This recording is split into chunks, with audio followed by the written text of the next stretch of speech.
Thanks so much for being here. That's one way to do it. I know I could count on one of you to do that. Welcome. I think most of you, as I am, are residents of Georgetown. If you're not from Georgetown, then welcome to the best city in Texas. With a true statement, we have great people, great city officials, wonderful public servants, people who work for us. We also have a lot of wonderful business people, folks who might have been business people and now are retired. A lot of folks like my wife, Michelle, and me who are raising 4 kids in this wonderful town with wonderful people, a cross-section of Texas and a cross-section of America. It is a real privilege to live here and sleep here almost every night. I'm one of those people who drives to downtown Austin from Georgetown, which shows you how much I love living in Georgetown and is evidence that I lived in Austin once, which was plenty. I appreciated that. I have the privilege in the daytime of leading the largest public policy organization outside Washington, D.C., the Texas Public Policy Foundation. We are a nonpartisan research institute with academics throughout the building. We also have a wonderful communications team, some of whom are here tonight, and we have an increasing presence in states around the country because we work on a host of issues, energy and environment, as you might gather from the fact that we're hosting this event tonight, and also on matters such as fiscal policy, K-12 education, higher education, criminal justice reform. We work with anyone of any political identification, affiliation, ideological explanation, appearance, accent. We are truly nonpartisan. Ultimately, what we like to do is get down to the brass tacks and understand the facts of problems facing society and offer some solutions, not from an ivory tower kind of way where we're pointing our finger, but from the perspective of doing this in civil society.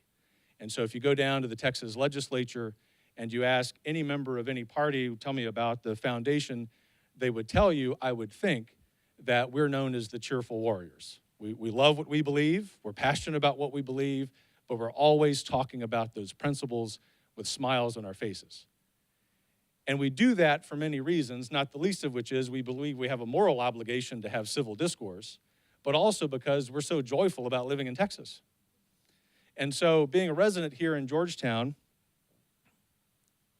understanding the national and international news that the city has gathered for a host of reasons, not the least of which is the argument that the city is on 100% renewable energy. I was thinking earlier this summer it was time to have a Texas public policy event here in Georgetown. There's a little bit of self-interest there. It meant that I didn't have to be in Midland or Tyler. I could just come home, have dinner with my wife and kids, and come over to the library where we are all the time.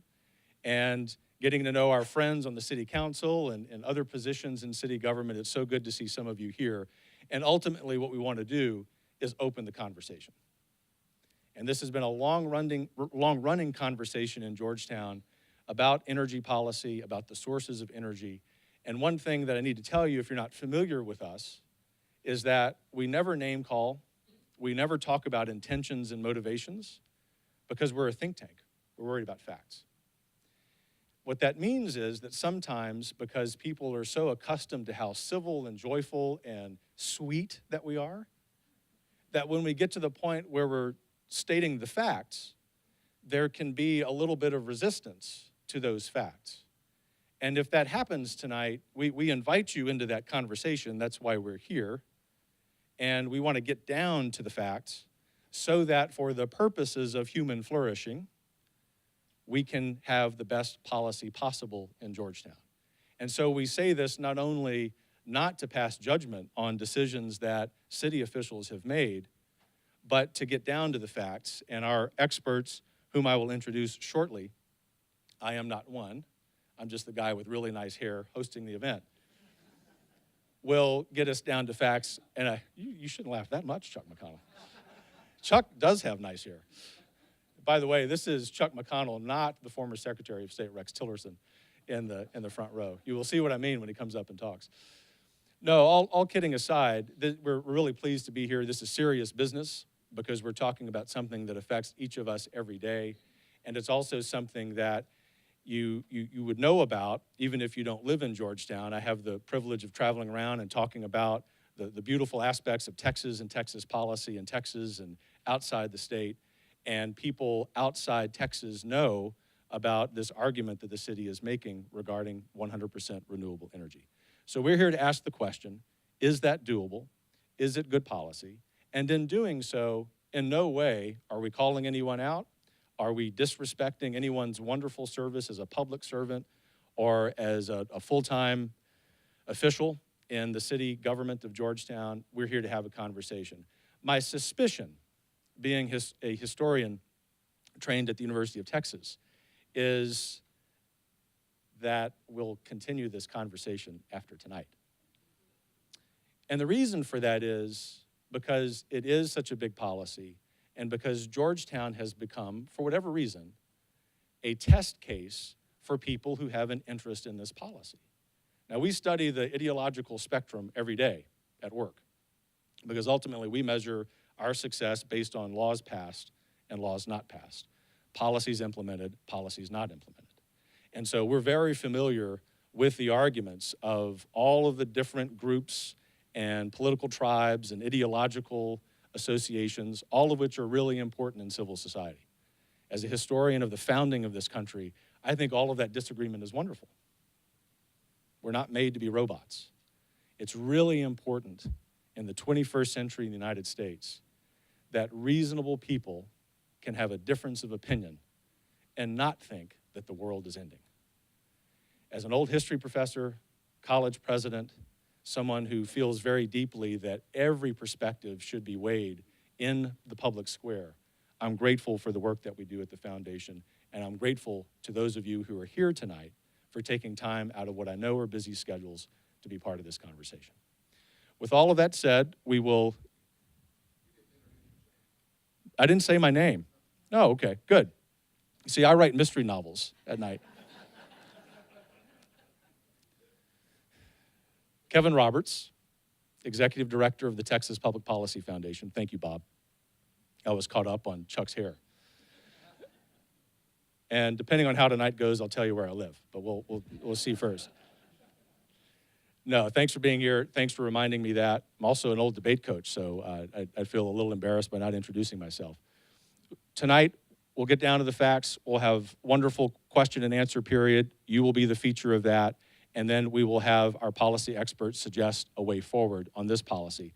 Keep in mind, not just for Georgetown, but for all municipalities, and I would argue, not even all Americans, but people around the world, because this policy, energy policy, is significant to human flourishing. It really is a black or white. It's off or it's on, literally and figuratively, regarding the flourishing of human persons around the world. So with that said, let me introduce our wonderful experts who come to us from places not called Georgetown, Texas, but Georgetown has a very close place to their hearts. The first is Chuck McConnell, who, as you see, is the Executive Director of the Rice University Energy and Environment Initiative.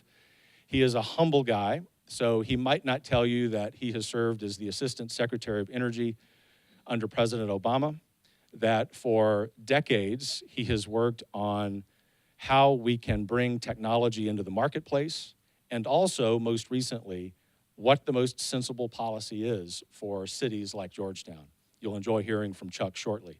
We also have with us, from somewhere on the East Coast, Laura Shepis, the Executive Director of Energy Fairness. You will really appreciate Laura's comments because you'll understand that as someone who's independently minded, in all ways we define that, doesn't have a dog in the fight in terms of partisan politics at all, just like TPPF, that Laura is going to get down to the facts and suggest a way forward that really makes sense for the taxpayers of Georgetown. It is a pleasure to introduce both of them and to ask Chuck to come forward and make his presentation. Sir?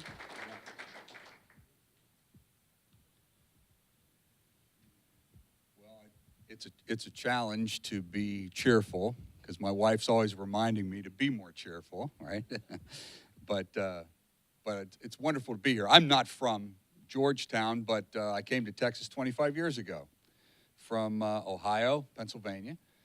And frankly, I must say that the 25 years I've been in Texas off and on have been the best of my life. And I've not been to Georgetown before, but I suspect I'll be back to the world's best town square and everything else that you've got to offer here. And I think I'd like to echo the comments that were made. I'm not here to criticize decisions per se, specific decisions for Georgetown even. I think the discussion here is really about what this energy policy is all about, what it does, what are the consequences, and frankly, what are the unintended consequences. And I think that's what good conversations are all about. So again, thank you for the introduction. I'll try to be cheerful. If I'm not, you can remind me, okay? So let me start out with the 100% renewable claim. And I think you probably all know this, but if you look at energy that's in the wires that comes to your house or to the business that you operate or whatever, there's no DNA coding on those electrons. They're coming from the grid. And thankfully, we've got a very robust grid in Texas. We've spent a lot of years developing. We've invested in it. We've done a lot of wonderful things in this state to create an energy platform here in this state, which is the largest in the United States, by far. And that's a whole portfolio of fuels that are supplying that grid: coal, oil, natural gas. And you probably know this, but we have more wind energy in this state than all but 6 countries in the entire world. It's remarkable what's gone on. And that's something we should all celebrate. Celebrate the actual capability of what we've done, but then also be very clear about what we've accomplished and how that gets accomplished. And so I'll make a statement here that there is no physical possible way that you can be assured of having 100% renewable electrons delivered to your house or your business at any given time on any day. It's not possible. I'm going to show you some charts that will also give you a sense of why that is and what occurs. And again, speaking of Georgetown, but thinking of the United States and frankly thinking of the rest of the world and where this takes us. Frankly, the other comment on that second bullet is because we've made these incredible investments in Texas, in the grid, in the reliability, in the fact that we can rely on air conditioning and the lights that are on here and everything that makes our world wonderful. And frankly, it is. It's frankly darn wonderful compared to other places in the world that I've had the pleasure of actually being and doing business, but also seeing the struggles of the people that live in those situations. We have that 100% reliability, but it's because we've made the investments and we have an incredible portfolio of all types of energy that supplies into that grid. And so never for a minute take that for granted. I know I do a lot of the time, but in many places of the world you cannot make that assumption, and it's something to be mindful of, and it's something to really appreciate all the time. And then the second thing that I'm going to challenge you with, I guess, and I see this. I've seen this, first of all, got associated with this Georgetown situation, frankly, from a national platform. Hearing about what the claims were and how we were moving forward and how it's actually affecting national policy here in the United States and how ultimately it can affect world policy, frankly, world views about what's possible in the process that we're moving forward. There's 2 questions I think you got to ask yourself. And I think it's very fundamental. And in this country, it's interesting that 14 states produce well over 80% of the total energy that's produced in this country. So think about the disparity there. And really what I'm speaking about is there are many states that have a lot to talk about in terms of their energy, and they're takers. They get it from somewhere else. And they're privileged. And they have the ability to take it from somewhere else. But they're takers. And one thing I've learned since I've been in Texas, for the 25 years I've been here, is this is a maker state. We make things that the rest of the country depends on, relies on, and frankly takes for granted too awful often.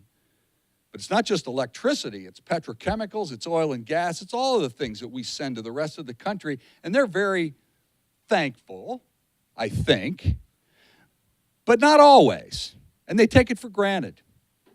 And so I think the whole idea of are you a taker or are you a maker, that's one thought to hold.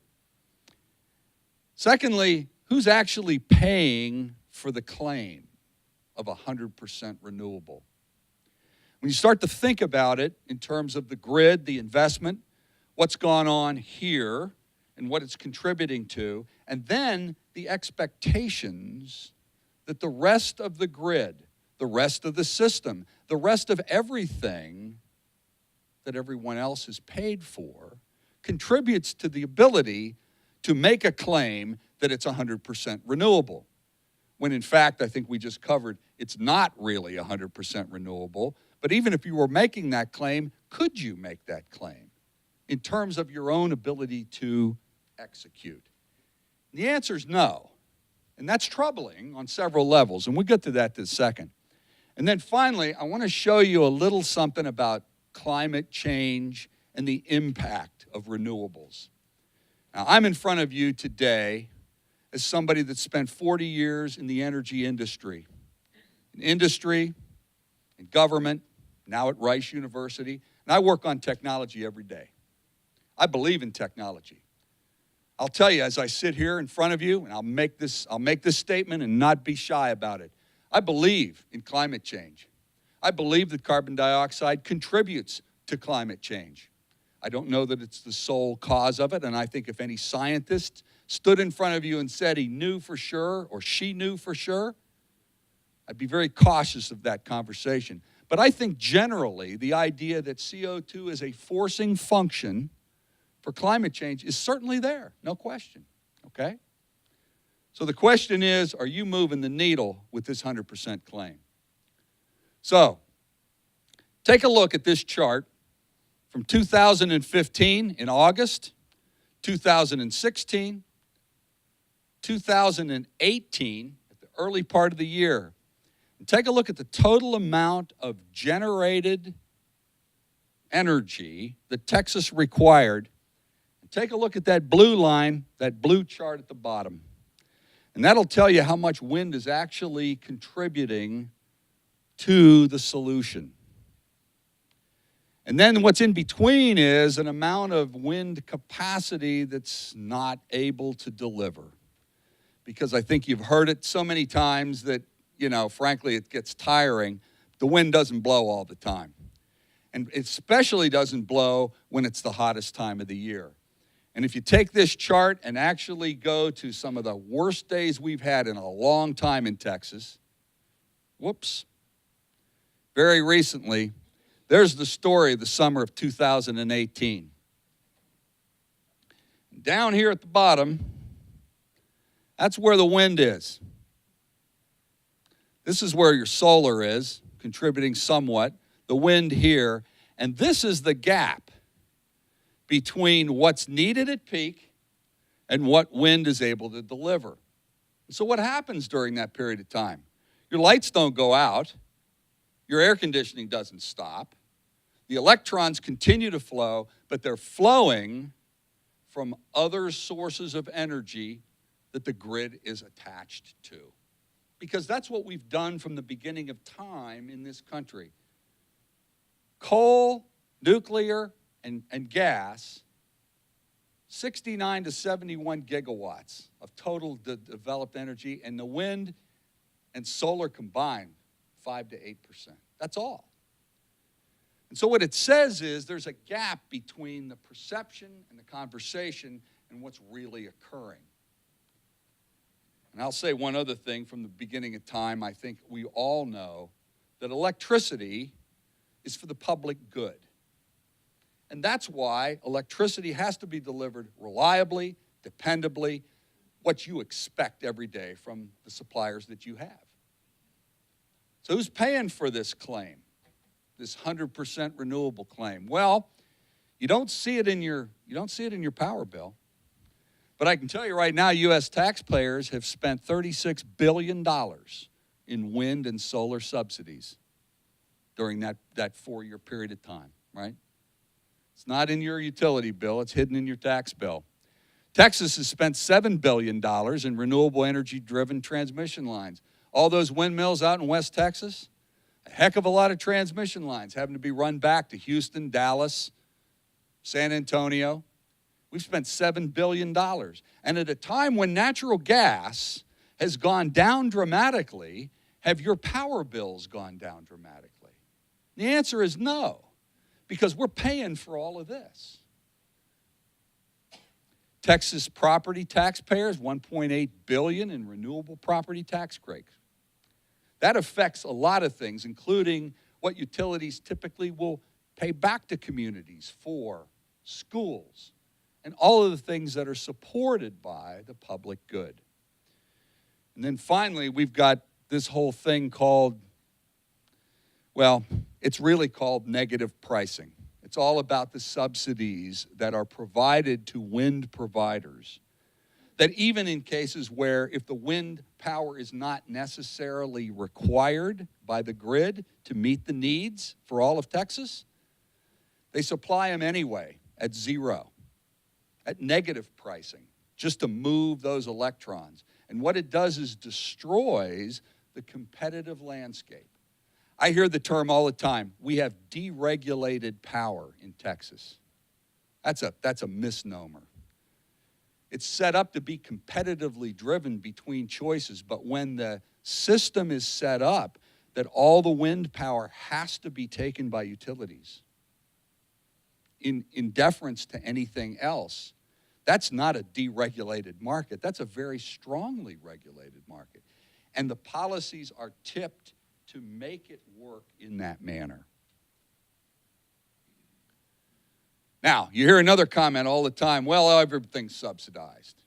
Well, it is, except there's a huge disparity between those subsidies. And you can look at the absolute dollars, you can look at it any way you want to, but I think this chart is the most revealing.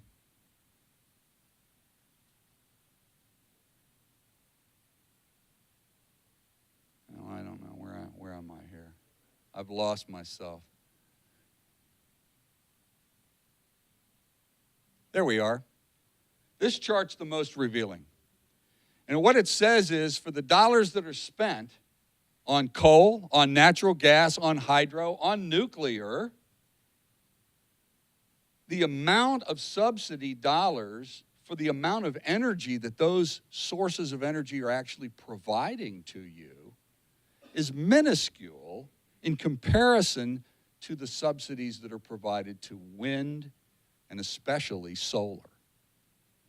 And so what's happening here is we're doubling down in a big way in our country on things that are, I often say, somewhat majoring on the minor in terms of what really moves the needle for the country in terms of the energy that we consume.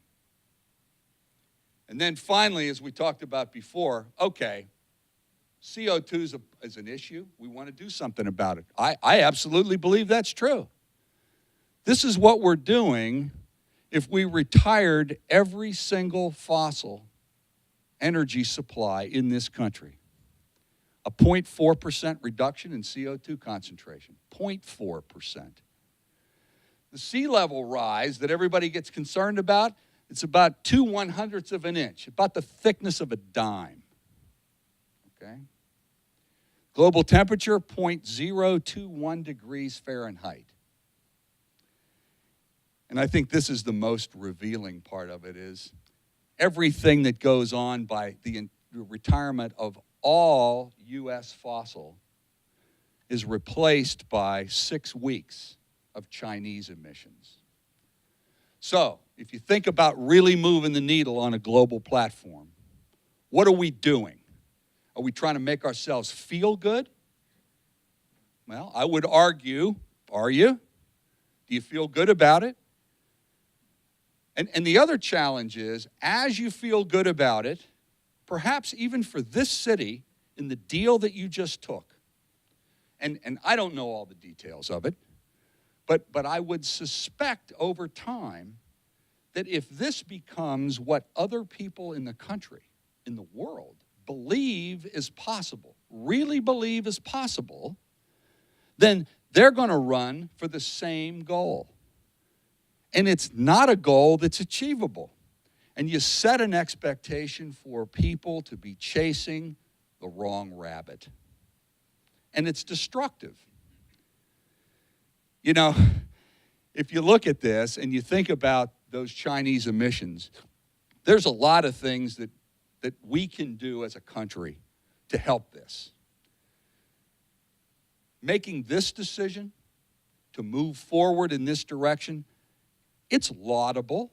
There's nothing wrong with it, okay? As long as you, as consumers, are happy with the prices and the costs and the reliability and how you're positioned for the future in terms of where you're getting your energy, and do you have the investments in place to feel secure about that in the future? And do you really understand it all? And at the end of the day, it might be a good deal today for this town. The challenge is, as the rest of the country looks at this and believes it to be true and tries to achieve it and then sees it in the same clear way that we're going through this right now, ultimately, it's sort of the first guy to the trough is going to get a winner, but everyone else coming later is going to be challenged by these kinds of dynamics. They're unachievable. And it creates a gap long term. So let me switch over to Laura's presentation here. We're going to take a few questions in a second, but let me just transition it, and we'll get to those here shortly.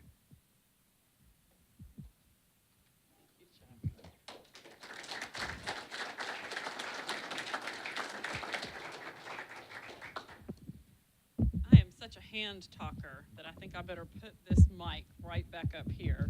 Otherwise, the mic will be over here, and you won't be able to hear me. Thank you, Kevin, for that kind introduction. Chuck, thank you for your remarks.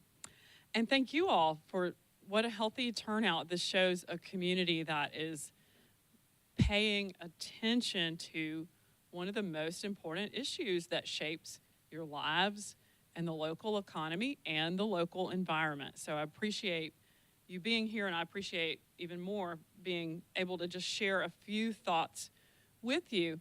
Now, Kevin did a teaser. He didn't say where I'm from, but if you listen to me for very long, you can guess it's below the Mason-Dixon line. I grew up in Georgia, and I'm the granddaughter of a commercial fisherman and a waitress from Lower Alabama, the North Florida Panhandle. I suspect I have some cousins in Texas in the late 1800s when things weren't going so well in Georgia, and a lot of people, GTT, gone to Texas. But I don't have 40 years, but I do have about 20 years working in infrastructure and energy policy. And just about every month of those 20 years was for utilities that look an awful lot like the utility here in Georgetown. So I spent my professional life so far working with electric cooperatives, not-for-profit.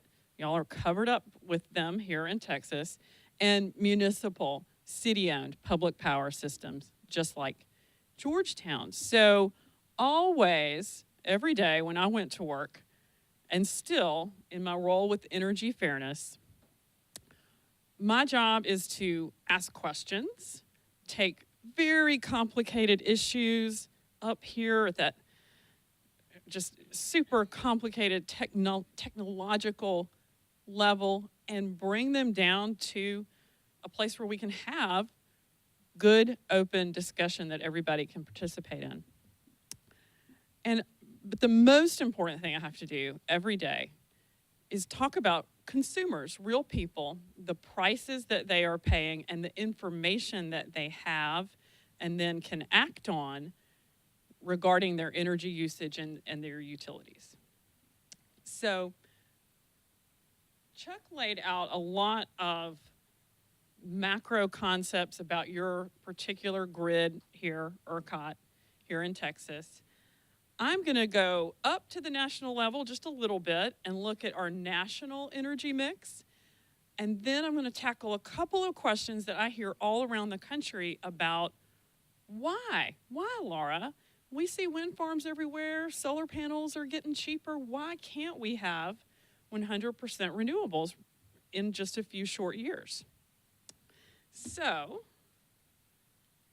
here's my chart.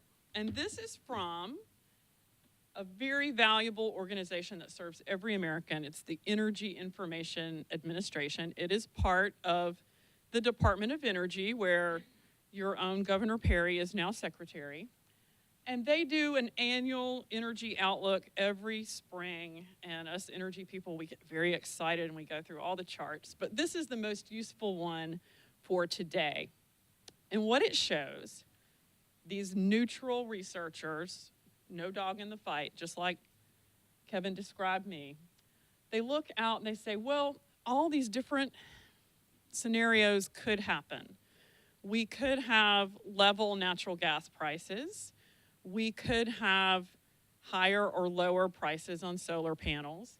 We could have global conflicts that create problems for our energy supplies.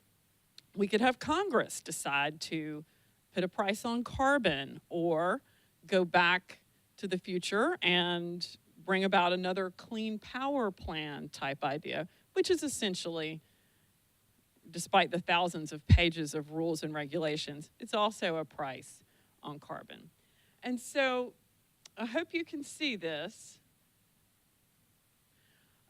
The green line is renewables over here in the left side of the chart, which is if we get some type of price on carbon. Renewables, they think, will increase over time as a share of our national electric generation portfolio. But I think a lot of my friends in energy circles even, but especially out in the country, are surprised to see that natural gas continues to rise and that coal hangs in there and is still going to be, by the time I hope I retire, part of our energy mix. Nuclear is going to perk along at about the same level. If we did not do something like a clean power plan and put a price on carbon, it's a slightly, everything you can kind of step it down just one set, but the picture is largely the same, except that coal is providing more than renewables. So what this tells us is that there are some economic and some technological considerations that these researchers see and say renewables are not going to be able, even in 20 years, to take on serving our entire country. 300, 400 million people, the miles and miles of transmission lines, and the thousands of gigawatts of power that it takes to run our country.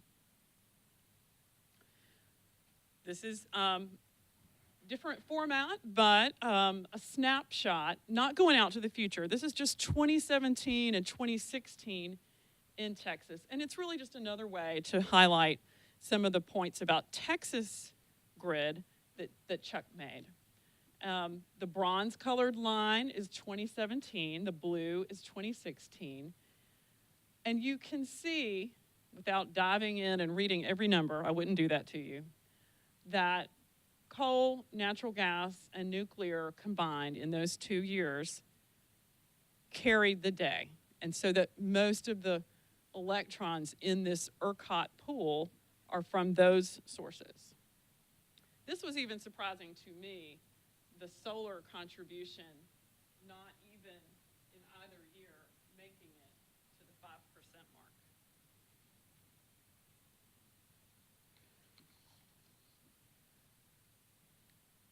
this town and some other towns in the country, there are maybe 7 or 8 now who say they are getting to 100%. There are many, many more, as Chuck alluded to, that have pledged to get there in pretty short order. But I thought we would go kind of macroeconomic and look at a couple of companies who have made this claim. So these are familiar to you, but I want to tell you that even these companies, and you can find this on their own, on Google's own blog, they know, and they say it in black and white, they're not generating, they're not using 100% renewable. What they are doing is matching their usage with renewable purchase power agreements out on the grid somewhere across the globe. So I just put them out as a good example to consider as you look ahead at what Georgetown may want to do. Here's the biggest technology question that I wanted to talk with you tonight, and we'll have much more time in Q&A to go over it. If I had $1 for every time in a public setting I've heard that battery storage and energy storage is a game changer, I would be on the beach in Tahiti right now. Batteries are easy, a co-op CEO said to me, but everything else that goes around them is hard. So we have cost, component, customization issues, and cars. I like to put things in small groups. 4 Cs. We're not there yet in terms of having electric vehicles that can reliably back up a lot of local power. In fact, now I give a lot of state legislators a pop quiz, and I won't do this to you, but I'll ask them, how much, you know how much energy it takes just to run your state or your city? How much battery storage do you think we have? You can see the answer. Not enough to get us there. I am going to hand the mic over to Bill, and we will get ready for your questions, and I hope it's a great dialogue.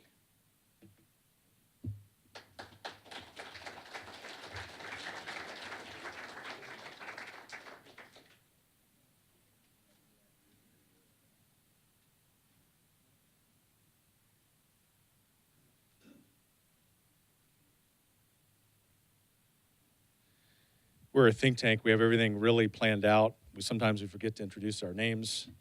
And so Bill Peacock needs an introduction here because I called an audible because it's almost football season. I was going to ask Chuck and Laura some questions, but I think I can hear behind me you're ready to ask questions. We're going to get to them, I promise.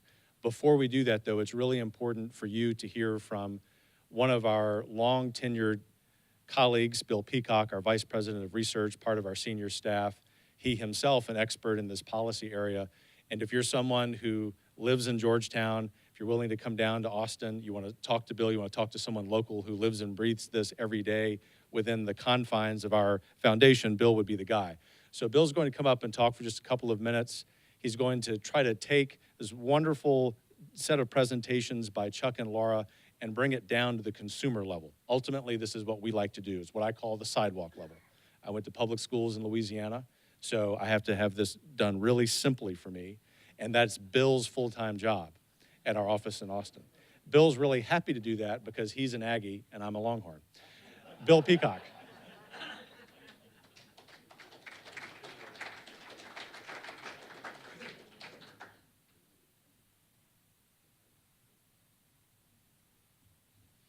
Well, thank you. I have to laugh at his jokes because he's my boss, right? So if he says things about Aggies, I say, okay, right. So anyway, so we have now been focusing on renewable energy. We've been working on electricity issues for over a decade at the foundation. Renewable energy has been part of that. But particularly in our current iteration, we've been really doing a research effort over the last year or so looking at renewable energy. We've been across the state visiting different areas of the state, talking to people locally, visiting local commissioners' courts and hospital districts and school districts about the issue of renewable energy. And one of the things that keeps coming up for us, I think maybe the key term that keeps coming up for us is the term transparency when it comes to renewable energy, or perhaps really more accurate, the lack thereof when it comes to that. And let me just explain a couple of things about that.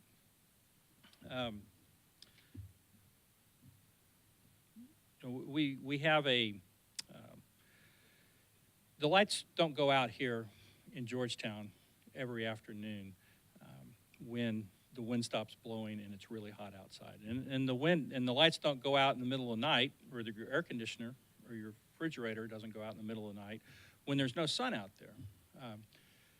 But that doesn't come easily, right? There are a lot of very smart people and spending a lot of money, your money in fact, trying to keep those lights on when they're facing the growing penetration of renewable energy on the electricity grid. And there's a lot of different examples of that, and I'll just hit a few right here before we get to Q&A, and what the policy implications of those are. One of those places that the money going is called the production tax credit. That's a federal subsidy for renewable energy. We travel to every summer. We try and get away from the heat, and which means New Mexico or Colorado usually for us. And so we drive through West Texas, and every time we go through there, we see all these turbines up there. And we've been doing this for 6, 7 years now. My son's 15. He was 8 or 9 when we started all this. And so every time we go through there, I said, William, every time those turbines are going around, that's taking money out of our pocket. And that's what it does. There's a per kilowatt hour charge that goes to these companies. They get to take off their taxes. It means taxes they're not paying. That means taxes we are paying to keep our government going. And that's in the billions of dollars. We estimate from about 2008 to about 2029 when the PTC is supposed to expire. So it's supposed to expire, but it's supposed to have been expired before, and it didn't. We're estimating about $60 billion in costs. So that's just one place. So we'll be looking to Washington, D.C. in 2019 to try and make sure when the PTC expires, then it really stays expired. Going from the federal government to the local government, we also see a lack of transparency at the local level. And that comes in a variety of forms, but it really has to do a lot with two laws in Texas, the Open Meetings Act and the Open Record, or now it's called the Public Information Act. We saw an example of that today in Georgetown.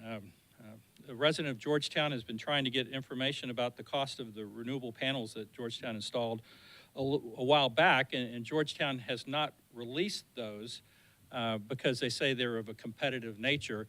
And so today the foundation, on behalf of the resident, sued the city of Georgetown trying to get those records. So that's one way dealing with open records. But another one is with what are called local tax abatements, where a wind farm is going to come into a particular area. And we've been all over the state talking to people about this. We've been to Comanche County and Comanche and Bay City and Bowie and Paint Rock and Eden. I didn't even know where Eden was, right? I'm from Texas. I've been around a lot, but I didn't know where Eden and Paint Rock were until just recently. And what happens is a wind farm comes into a county and goes to the county commissioners, goes to a hospital district, goes to the school district and says, we'll come here, but we don't want to pay all the taxes that we would have to pay. So will you please reduce our taxes? And if you do, we'll come build our wind farm there. Well, all the negotiations around that are in secret because those negotiations are exempted from the Public Information Act and the Open Meetings Act. And what happens is all the negotiations are done. They take months and months to go through this. And then all of a sudden, one Thursday afternoon, this is what happened in Bay City recently, one Thursday afternoon, a notice gets put up at the courthouse, posted at the courthouse bulletin board. It goes up on a website from the county and then gets stuck in the back page of a newspaper somewhere. And then 72 hours later, the county commissioners have a hearing, and they put these tax abatements into place. Nobody knows about these things. They go forward. In Comanche, what happened was the first time most of the residents up there knew that something happened was when the cement trucks started coming down the road. These things, to wind turbines, have tons of concrete under them, and they got to make this stuff. And so that's the first thing they knew, that they were going to get wind farms in their backyard. So we think that we need to have some significant changes to the Texas Public Information Act and the Texas Open Meetings Act so people can have a conversation there about these things. Another hidden cost is transmission. Back in 2005, the state of Texas decided that they were going to build transmission lines out into West Texas. Well, there's nothing going on out in West Texas that you need transmission lines for, except for windmills, turbines. And so the people of the state of Texas had to spend $7 billion to build these transmission lines out to West Texas so they could go where the wind is blowing and way out in West Texas and bringing hundreds of miles across Texas into central and eastern Texas where the people actually live. And you are paying for that every single time you get an electricity bill. There's no charge on there. We're fairly competent researchers. We spent about 3 months going through the records at the PUC. We couldn't even figure it out. We can't tell you how much you're paying for that $7 billion, but you're paying it, and you're not paying just the $7 billion because there's interest and a lot of other expenses that are going into it. So we think transparency needs to be put in that place. Also, the PUC still has authority to build more CREZ lines. We think the legislature ought to get rid of that. So that's another thing. And then there's just a lot of cost imposed on the grid by the intermittency of wind. It's old hat, like Chuck said, but the wind doesn't blow all the time and the sun doesn't shine all the time. And so that imposes a lot of cost on the grid because nuclear, coal, and natural gas, you can dispatch it. When you need it, you tell them it's coming. And if you can't do that with wind and solar, then you got to have there's all these costs involved in there. There's a backup cost there where you have to have natural gas plants back there spinning on idle or close to spinning. Spin and non-spin reserves are called, just in case something goes wrong and the wind stops blowing or the sun stops shining. And that costs money. Another thing is line loss. You have to transmit all that electricity from West Texas to East Texas. All the electricity doesn't make it, but the wind companies get paid for what they put into the line, not what the people get out from the line, right? And so that cost is borne by everybody else.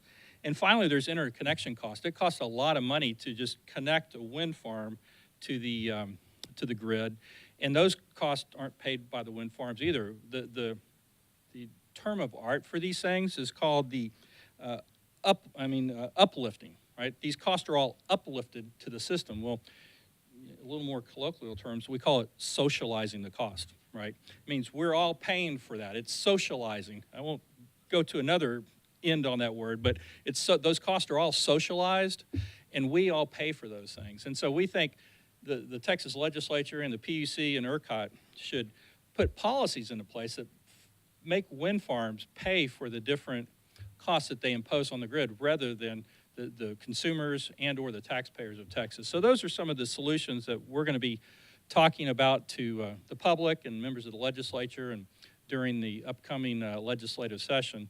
And we have a little video that we'll show in just a minute that kind of highlights the intermittency of and unreliability of renewable energy. But first, I'll turn it back over to Kevin and we can have our Q&A.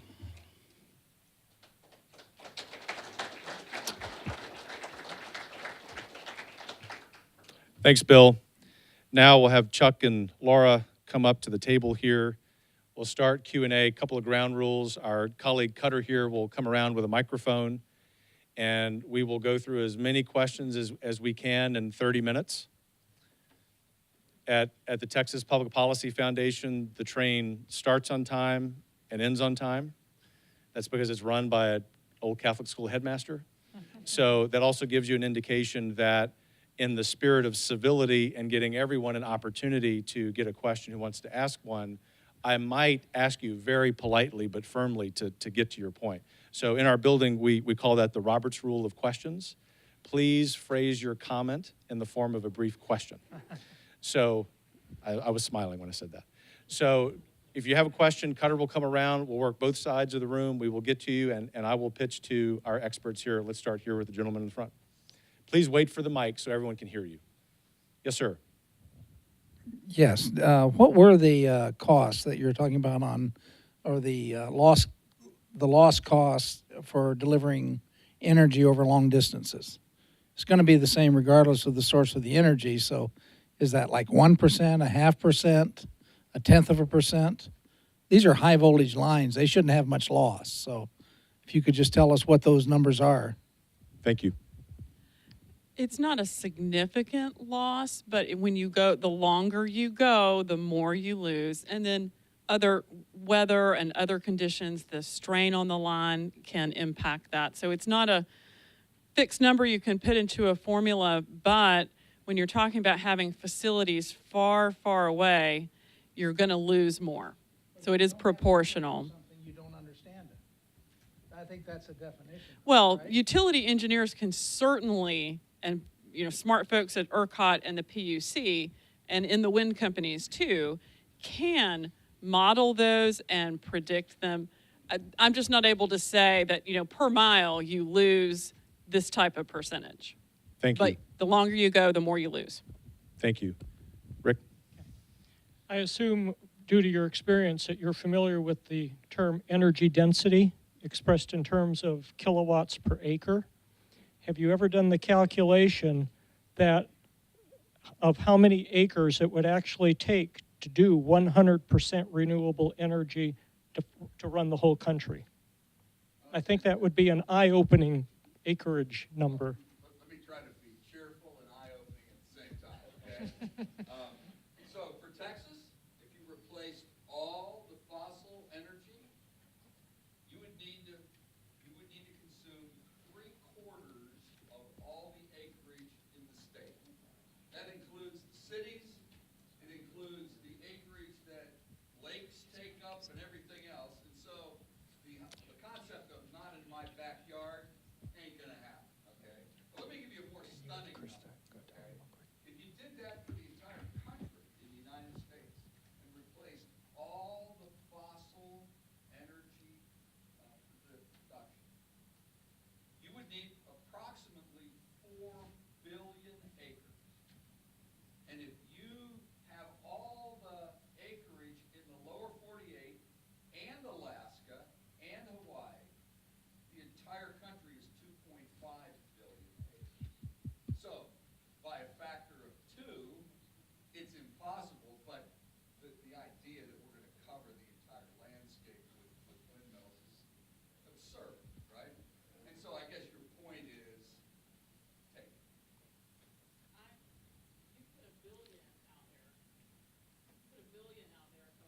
I'm going to one-up you and put $1 trillion out there, because in my research and trying to understand battery storage and that future game changer, I came across a couple of reports from, I think, organizations that lean more toward wanting to face climate change head on and get right into the renewable future.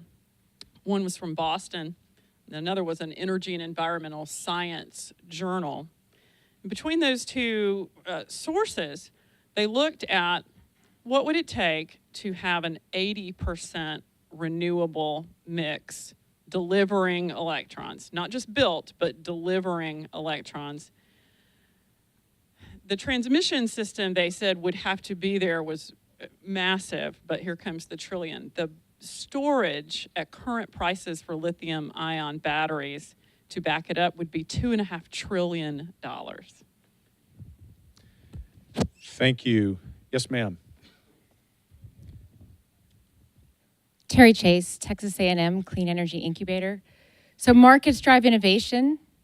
Will cities like Georgetown, who provide a more reliable and steady need for renewables drive innovation through startups that can change some of the equations you're talking about. And instead of chasing the wrong rabbit, you start to entice the right rabbit through innovation? Thanks for that question. Innovation's really important. And I'd be the last person to sit up here and say it's not. The issue is in terms of what we're chasing and what's achievable. In the process of moving this forward, the commitments that are being made and the expectation of others following that it is achievable. What this is doing fundamentally in Texas is destroying the market for new baseload capacity to be built. At a time in this state, for the last 5 years, with natural gas prices going down and being as low as it's been in the longest time, we've built precious little natural gas baseload power. And we've watched our reserve margins in this state go from 16% to less than 8%. And during these peak periods, we are razor thin. Matter of fact, I got a bunch of notices from my power company telling me not to use my dryer in the afternoon because everything's just on the razor's edge, right? So I think the point is we want to stimulate innovation. We want to create opportunity for research and the deployment of that to go forward, but we don't need disingenuous claims that set an expectation of something that's not achievable and to try to do it on the backs of other people that are paying for it. Make the investment in technology, have a commitment to move forward and do it, but don't head fake yourself around it. Thank you. Yes, sir. Hello. So my question is, are you open? And I say that with love, and I say that to all of us. Are we all open? Because the technology is already here. In the size of this room, we could fit more than 500 megawatts of completely renewable energy. And it's important that we really face that question honestly. Are we open? I agree with most of what you said in here.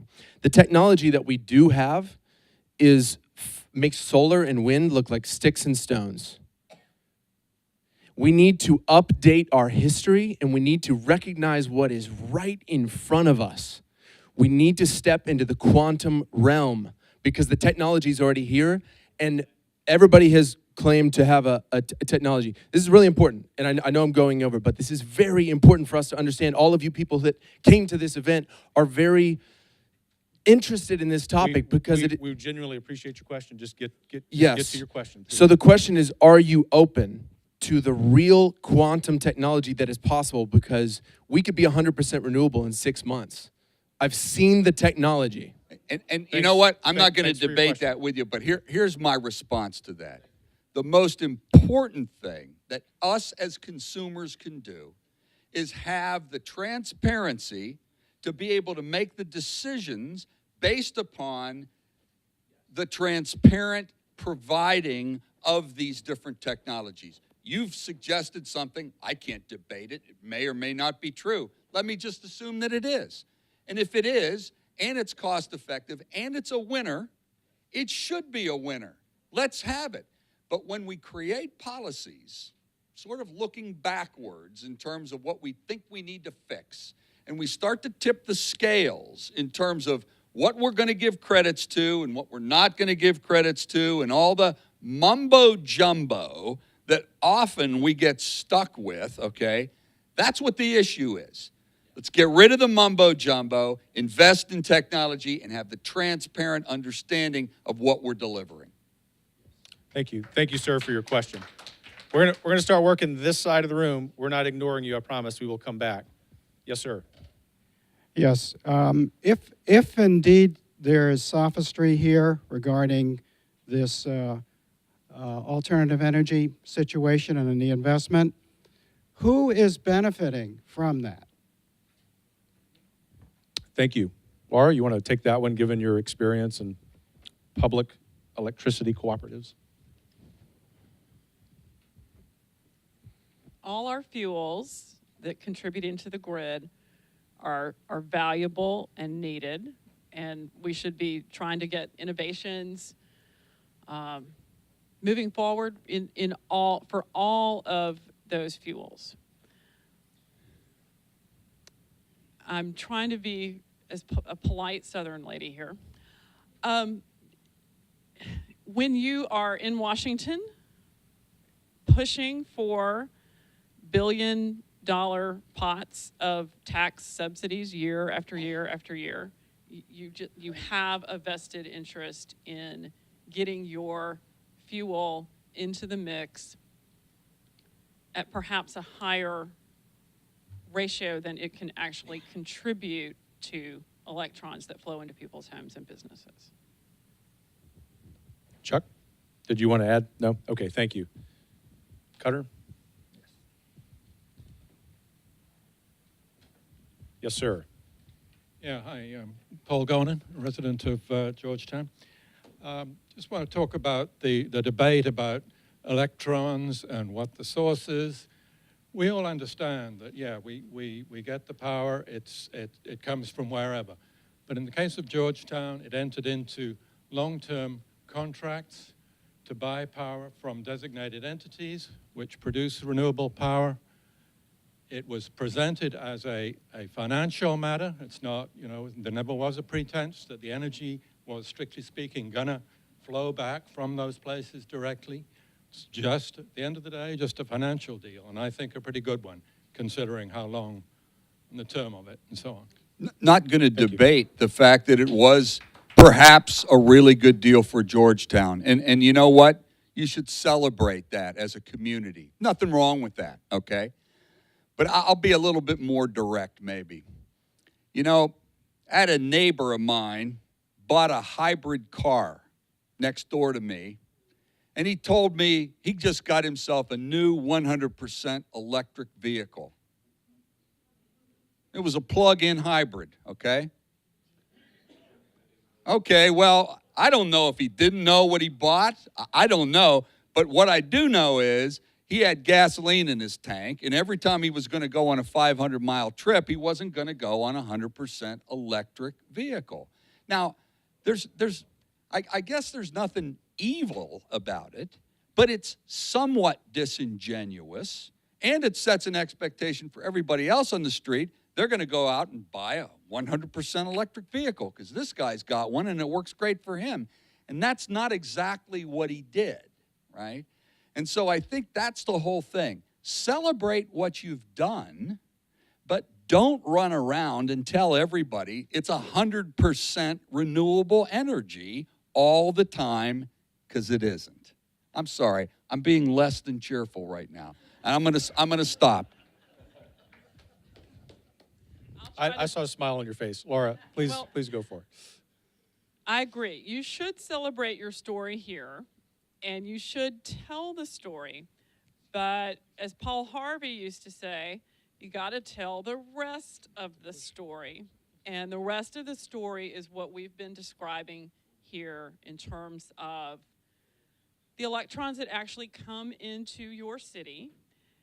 This city's, and any city that would say we're going to go 50 or 80 or 100% renewable, those cities are actually dependent upon other cities and co-ops and utilities that keep trying to keep baseload power on, that makes this whole pool of ERCOT possible and keeps the lights on through this long, hot summer. So the best way forward is to tell the whole entire story. Yeah, and I think what's important, what's really important here at the end of the day, thinking about our future, is that when claims like this get made and expectations get set and markets get tipped like this, we then suffer from the lack of investment in all of our future in terms of what's necessary to continue our journey in terms of growth as a society. So when you stop investing because you have an expectation that something's going to just magically work, that's when you get in trouble. You begin to live off the fat of the land, or perhaps the forefathers' investments that have been made on our behalf. And we run to a circumstance before we should, and we end up creating a problem in the future. And that's what the issue is. Not that this isn't a good deal for Georgetown in terms of a long-term power contract. That it's really thinking about it more on a macro scale in terms of the expectations. And then ultimately, going back to that maker and taker concept, right? As a taker, you'll always be in a situation of hoping those electrons are going to be there from somewhere else when you're short. And if all you're doing is wishing and hoping, that's not as good as making. Thank you. Yes, sir. This kind of ties on to what Chuck just said. He talked about the base load. First of all, let me ask, please stop saying. Just put it a little bit close. Just put it a little bit closer to your mouth, sir. All right. First of all, please stop saying energy, because I think almost everybody in Georgetown either has natural gas or propane. So it's really electricity they talk about, 100% renewable. Right?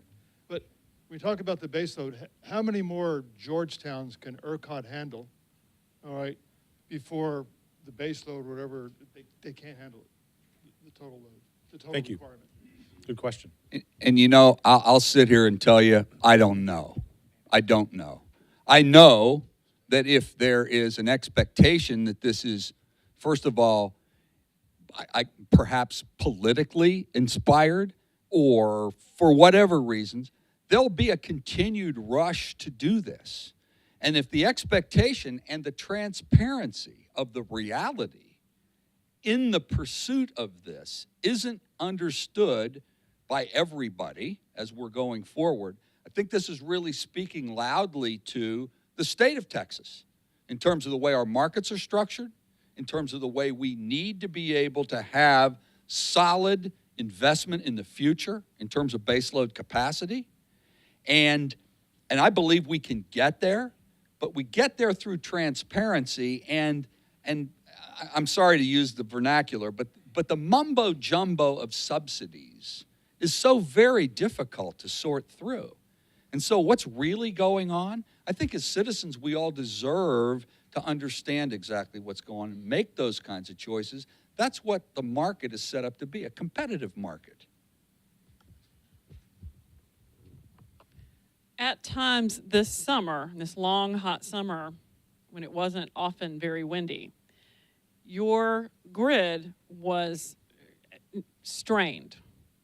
There were no blackouts, there were no brownouts, and we're grateful. We're happy about that. Nobody celebrates when the power goes out. But there were major periods during several days when you were 3 or 4 power plants away from being out, when demand would have exceeded supply. Thank you. Yes, sir. We'll go here. Yeah, my name is Bob Parmalee, I'm from Sun City in Georgetown. Yes, sir. I just wanted to mention that this Razor's Edge discussion that you led us through actually happened, and it happened in New England and New York last winter, when the state of New York prevented the construction of a pipeline, a natural gas pipeline to the New England states. They ran I think they thought their renewable energy was sufficient, and they ran into problems, snow and so forth. And they had to overrun coal, they overran natural gas, they ran out of natural gas, and they got bailed out at the last minute. Does anybody know how? 2 liquid natural gas tankers from Russia came into the New England states and unloaded in Boston Harbor. So the situation you're describing can actually happen. We're all reticent to say anything about Russians in current events. Thank you. Yes, sir. Thanks for being patient. Walter Bradley from Sun City. Yes, sir. I have a question about how the program's been sold here. We've been told that the real benefit is long-term price stability. Now, when I moved here from Waco, I taught at Baylor, and before that at Texas A&M. I'm paying 50% more per kilowatt hour now than I was paying. So if long-term stability means I continue to get to pay 50% more, that's not a very good deal. And I think at the time they were making these promises, the price of natural gas was actually higher than it is now. So my question would be, how reliable do you think are these extrapolations? I did research on composite materials for 25 years, and I can tell you there's no guarantees all those windmill blades are going to last 25 years. In fact, I think it's extremely unlikely, in which case the companies will either have to break their contract or they'll have to go out of business. You know, there's one thing, I guess, in 40 years that I've come to appreciate in every energy conversation, including electricity, okay? But all the energies, okay? If you're saying, I'm all in on one thing because that's the best, be careful, okay? If you don't have a portfolio in your investment portfolio for retirement, I don't know how smart that is. I wouldn't want to suggest you're not smart if you have it all in one place, but all I'll say is the majority of the thought and the wisdom around having a system set up for the public good says, I need to have a portfolio. I need to have optionality. I need to have resilience. I need to have the fundamentals behind me because that's what people care about. Because a little bit of price here or there, everywhere else, at the end of the day, people are really most concerned about, is it going to be reliable? And if you want to do some real interesting research, take a look at what's gone on in Germany over the past 10 years in terms of their renewable portfolio standards and what's happened to their energy prices. I say no more. Rest my peace. Laura? I have not been able to examine the contracts, so we take those at their face. But a utility bill is it can look simple on the front where you write the number in the box and send in your check, but there are so many components to a utility bill. Just the electricity. Oh. Okay.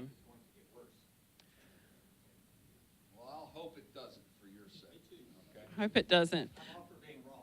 But, you know, a hallmark of really for any utility, but I come from electric co-ops and public power, is that you own the system. And so you should absolutely feel empowered to go to the utility board or, you know, the office and say, hey, I'm a customer and I want to understand my bill. Talk about it with me and please give me all the data that I could possibly need. All right, we'll go to young lady in the black blouse there. That'll be our last question, not because we don't want more, but because we've expired our 30 minutes.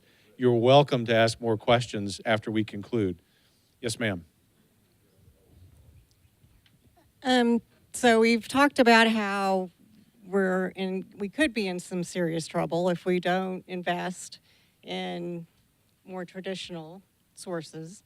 So how do we take control of the narrative and change policy so that we can do that? Thank you.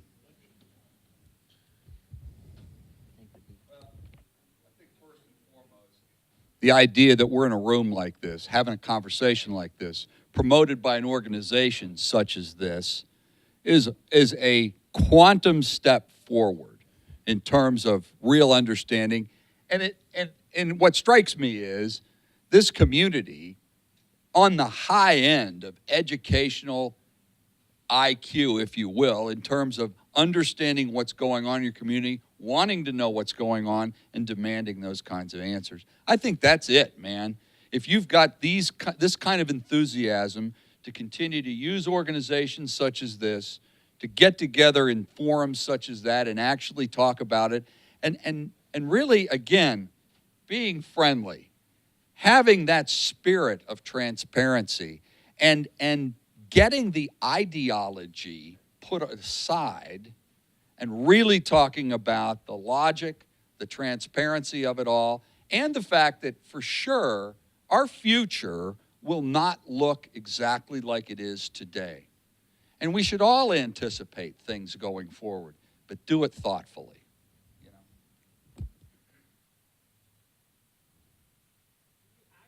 Because of all the global attention that Georgetown has received, actually have a wonderful opportunity here to talk about how you really would get one day to 100% renewable consumption. And you are, and your utility are people who can help explain the gaps and the hurdles in everyday plain language. And that's what most lawmakers need too. They are regular folks just like you and me, and having the voices here talk about the reality today and the desired future would be so positive. And I think not to beat it to death, but you've all heard the term ready, fire, aim. And that's usually because it's not thoughtfully set. And then when you make long-term decisions with ready, fire, aim processes, you can end up having an issue. Now, going back to Germany, okay? Take a look at what's gone on in Germany in the last 15 years and where they are today in terms of the pledges they made, in terms of climate, the pledges they made in terms of shutting down all their coal-fired power plants. They haven't run as much coal in the last 2 years as they did 15 years ago, okay? Shutting the nuclear down because they're worried about tsunamis, I guess, or whatever, okay? But these are the kinds of things that if your policy doesn't match your technology, doesn't match your understanding, and you don't really have it ready to fire, you need to do that. And I think these conversations are critical for that. Chuck and Laura, thanks so much for being with us.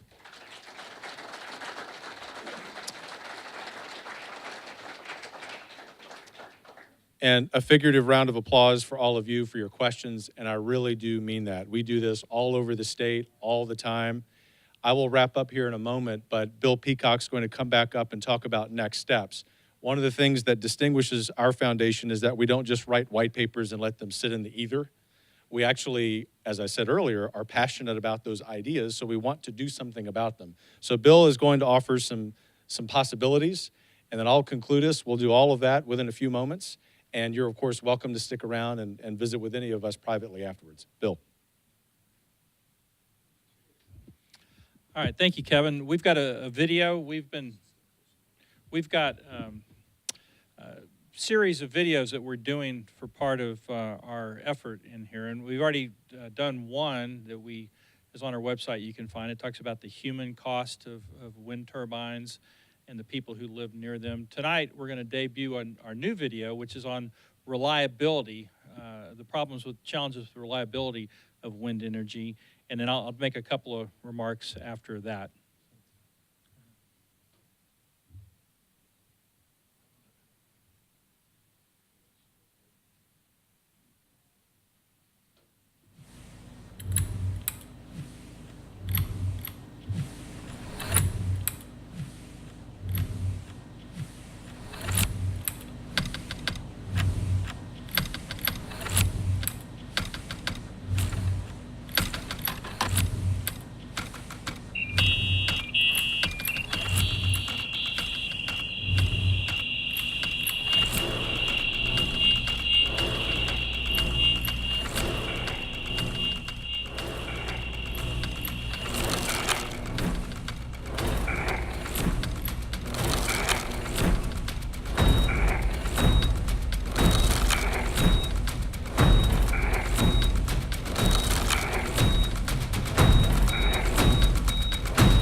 Thank you. Now, as I said before, the power is not going out here every afternoon when the wind stops blowing, or isn't blowing very much. But there are challenges that people have had. We've already heard about Germany. They've had significant reliability challenges. Spain faces some of the same problems. California has faced some problems, is going to continue to face a lot of problems as they advance their goal heading towards that. And even in Texas, we saw the lights go out in Texas back in 2011 when there was a cold front that came through Texas. It was late, I think in March, and the temperatures dropped significantly, and we had to power up to turn on the heat. Well, when the front came through, once it came through, the wind stopped blowing, and we had rolling blackouts across the country because of problems with wind energy. And so what we're suggesting here is none of these problems would be happening if it weren't for the subsidies for renewable energies. If there's an opportunity for wind and solar and biomass, so we used to call that wood, and other fuels to power our grid, that's great. But when we rely on subsidies to make those happen, it distorts the operation and it causes tremendous problems with reliability. So that's the theme here for this video. And really appreciate you having us here tonight and being here. And Kevin, I'll let you close now.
In the world today, we watch 1 billion hours of YouTube videos a day.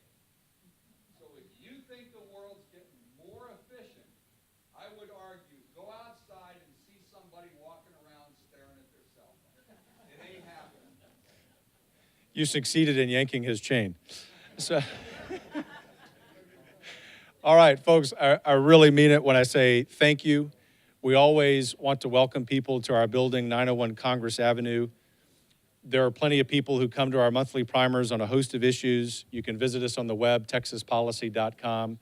You don't have to pass a multiple choice test to agree with our positions to come in the building. We're Texans. We believe in hospitality. We believe in civil conversation like what we've had tonight. And most of all, it's just a privilege to have done this in Georgetown. Thank you for being wonderful fellow townspeople in the best place in Texas. May God bless you and God bless Texas.